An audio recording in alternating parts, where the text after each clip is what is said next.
headlights hit him too late. He was already in the road when I saw the shape. Too tall, wrong posture, standing dead center of my lane. I slammed the brakes so hard the seatbelt burned my collarbone. Tires screamed.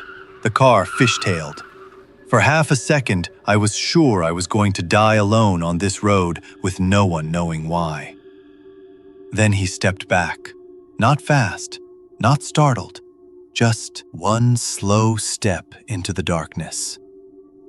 I sat there shaking, engine still running, breath punching out of me in sharp, panicked bursts. My hands wouldn't unclench from the wheel. My heart was trying to crawl out of my throat. I laughed once, a short, hysterical sound. "Jesus," I whispered. "Jesus Christ." And then I realized something was wrong. He hadn't looked surprised. He hadn't raised his arms. He hadn't waved. He hadn't even flinched. He had been waiting. I rolled forward at a crawl, high beams cutting through the trees. The road ahead was empty. No shoulders, no houses, no mailboxes. Just forest pressing in so tight it felt like the dark was leaning toward me. I told myself he was drunk, or lost, or playing some stupid game. That was the lie I needed to keep driving. My phone buzzed in the cup holder. I nearly screamed. I fumbled it up, fingers slick with sweat. No service. But the screen showed a notification anyway. Unknown number. Just one line. "You weren't supposed to stop." My stomach dropped so hard I thought I might throw up. I looked up from the phone. In the rearview mirror I saw headlights. They hadn't been there before. The car behind me stayed back at first, far enough that I couldn't see the driver, close enough that the road ahead was now irrelevant. I sped up, so did they. I slowed. They matched me exactly. I told myself it was coincidence. Another night driver, another poor idiot cutting through these back roads instead of taking the highway. Then they flashed their high beams. Once, twice, 3 times. My phone buzzed again. Same number. "Keep your speed steady." My chest tightened. I didn't want to look down again, but I did.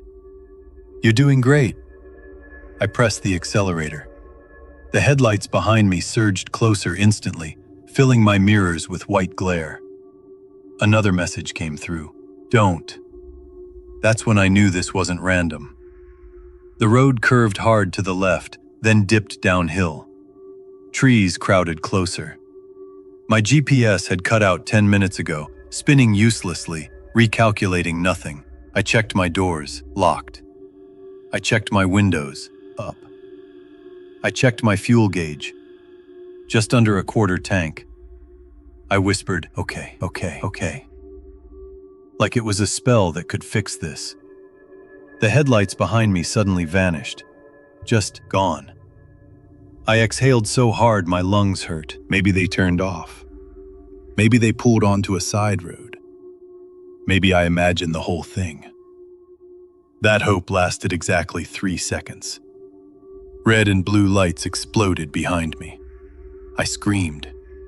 I pulled over on instinct, heart pounding so violently my vision blurred. The shoulder was barely wide enough for my tires.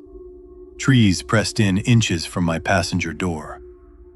The police lights stayed on, but there was no siren, no radio chatter, no door opening, just the lights. I sat there for a full minute, hands visible on the wheel, waiting for someone to approach. Nothing happened. My phone buzzed again. "Stay in the car." I started crying. I couldn't stop it. The sound came out of me broken and humiliating, like I was already losing. I cracked the window an inch. "Hello?" My voice shook. "Officer?" The lights turned off, all of them. The road behind me was empty. No car, no footsteps, no sound at all. I peeled away from the shoulder so fast gravel pinged off the doors. I didn't care anymore. Speed limits meant nothing. I just needed distance. The road narrowed. Asphalt gave way to cracked pavement. My headlights caught a sign half swallowed by vines. Road closed ahead. I laughed again, louder this time, unhinged. "No," I said. "No, no, no." I checked my phone. 3% battery, no signal. A new message loaded slowly, letter by letter. "They don't maintain this one anymore." I slammed the phone face down. I didn't need more instructions. But my hands betrayed me anyway when the road ended. The pavement just stopped. Ahead of me was dirt, deep ruts, overgrown weeds. A narrow path forcing me forward or backward with no room to turn around. I hit the brakes. The engine stalled. Silence rushed in like water. I tried the ignition. My phone buzzed one last time. "You should have kept going." The battery died. I sat there in the dark, heart hammering, ears ringing with the absence of sound. No insects, no wind, no distant traffic. Then I heard footsteps. Not crunching leaves, not snapping twigs. Careful steps, slow, measured, circling the car. I locked the doors again, even though they already were. A shape passed through my headlights, then another, at least two, maybe more. A knock came from my trunk. Once, twice, 3 times. I screamed, "What do you want?" The knock moved. Rear passenger door.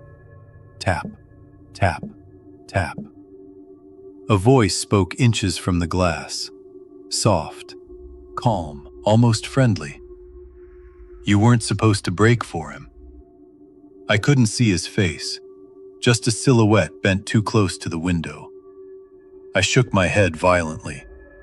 "I didn't hit anyone," I said. "I didn't. I stopped in time." The man chuckled. "Oh, I know." Another voice joined in from the driver's side. "We just needed to know if you would." Cold fingers traced the edge of my window. We always start with that test. I yanked the hood release and bolted out of the car without thinking. I ran straight into the dark, branches clawing my arms, feet slipping in mud. I heard laughter behind me. Not angry, amused, like I'd done exactly what they expected. I tripped, hard, my knee screamed in pain. I rolled onto my back, gasping. Lights flared around me, flashlights, circling. One of them crouched down, face finally visible. He looked normal, mid-30s, clean cut, kind eyes. The worst kind of face. "You made it farther than most," he said gently. I sobbed. "Please, I won't tell anyone." He tilted his head. "Tell them what?" They didn't touch me after that. They didn't need to. They walked me back to my car, started it, let me sit behind the wheel shaking so hard my teeth rattled. The same man leaned in through the window. "Next time," he said softly, "don't drive alone." Then they melted back into the trees, just like that. I drove until dawn. I didn't stop. I didn't look back. When I finally reached a highway and pulled into a gas station, I collapsed over the steering wheel and screamed until my throat bled. I told the police. They searched the road. They found nothing. No road closure, no dirt path, no signs, no reports. They suggested stress, fatigue, hallucinations. I stopped driving back roads after that, swore them off forever. Last night, my GPS rerouted me without asking. A detour, a narrow road, trees closing in. My phone buzzed, unknown number. "You passed the test. Ready for the next one?" And ahead of me, someone stepped into the road.